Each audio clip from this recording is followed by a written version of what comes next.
Gusto ko lang sabihin sa inyo mga doy, sa game na to, grabe yung pagsubok talaga yung pinagdaanan ko dito. Kasi sinamahan pa yung taon ako ng mga kakampi ko na kunting paghihirap na lang, puro surrender na lang yung nasa isip nila. Pakiramdam ko dito sa mga kakampi ko mga doy, mga rich kid to, hindi sanay sa hirap. Wala kaming pakialam! Bakit ba? Sa puntong to, makikita nyo naman siguro, di ba?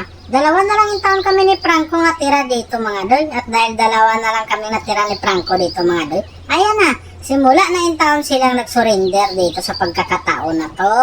Tapos, ayun pa, napitas pa yung taon yung Franco namin. Wala naman akong magagawa dyan mga doy. Tamang likod na lang muna talaga ako. Tapos yung mage nila dito, si Kadita mga doy. Gigil na gigil yan sa akin. Tingnan yung gagawin niya, oh. Nagsisid, sabay flicker. Akala naman siguro niya, ganun-ganun na lang ako kadali na kunin niya. Ano ako, easy to get? Asa. Gusto mo, asa.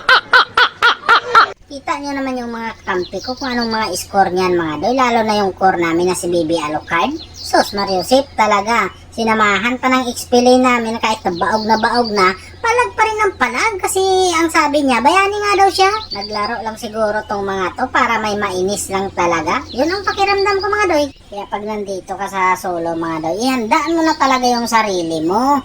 Dipinsahan mo na lang talaga yung sarili mo pag nandito ka sa solo mga doy. Kasi hindi mo talaga lubos sa kalain na meron kang mga kakamping hindi mo talaga maintindihan. Buti pa yung taon yung English, maintindihan ko pa. What's happening? Nako po, ito na naman mga doy. Dalawa na naman yung taon kami natiwan na ng Franco. Tapos yung malaking mananap, nakuha pa yung taon nila. At ito na naman yung mga rich kid kong mga kakampi mga doy. Nag-surrender na naman sila. Sus Mariusip, hindi ko talaga maintindihan ng klaseng mga random ng mga ganitong mga mindset mga doy. Wala na nga ginawa, magsusurrender pa. Sus Mariusip talaga. Naku po, bakit naman in taon kayo nagdikit-dikit dyan? Ay impas, inuuan tuloy kayo. Ay isa lang pala yung nadali mga doy. Buti na lang din talaga nadali ko yung hanabi nila. Sobrang gigil na gigil talaga sa akin yung yan, Kadita mga doy. Tingnan na naman yung gagawin niya dito sa akin ha. Sa sobrang gigil niya, sumisid, nag-flicker na naman. Nakala na naman siguro niya, isig tugit lang talaga ako. Diyan ka lagi nagkakamali sa ginagawa mo doy kasi gigil ka nga ni. Napapahamak ka lang dyan sa kagigilan mo. Sinabihan ko talaga sila dito, ingat lang kasi may malaking mananap tayo. Antayin muna natin, kaya lang lumusob na naman sila doon mga doy.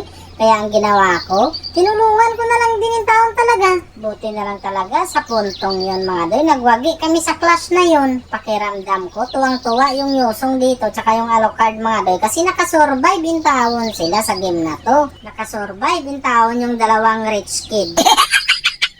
Kaya dito, narinig ko na naman yung victory!